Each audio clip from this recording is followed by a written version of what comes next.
7 বছরের একটা শিশু, সে হাতে ইটের টুকরো নিয়ে পুলিশকে তেড়ে যাচ্ছে। যুবকরা তাকে ধরে এনে বলেছে, এই তুমি এটা কি করছো? বলে যে আমাকে আমার কাজ করতে দিন। তুমি কি কাজে এখানে এসেছো? আমি আন্দোলন করতে এসেছি। কেন তুমি এই ছোট্ট শিশু আন্দোলন করবে? বলে যে পুলিশ আমার ভাইকে খুন করেছে। কে তোমার ভাইকে? বলে শহীদ আবু সাইদ আমার ভাই। তোমার বাড়ি কি রংপুর, পীরগঞ্জ? বলে না, আমার বাড়ি ঢাকায়।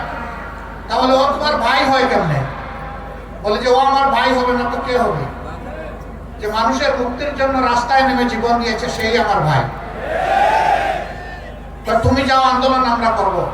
ঝাড়ি মারে বলে, ছাড়েন মিয়া, আপনি সরেন, আমি আমার আন্দোলন করব। That was Bangladesh and that was movement.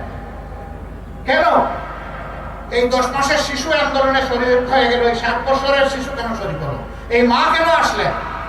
এর কারণ ছিল যে এরা শুধু বিরোধী দলের উপর, আলিম উলামার উপর নির্যাতন করে নাই, এরা 18 কোটি মানুষের উপর নির্যাতন করেছে।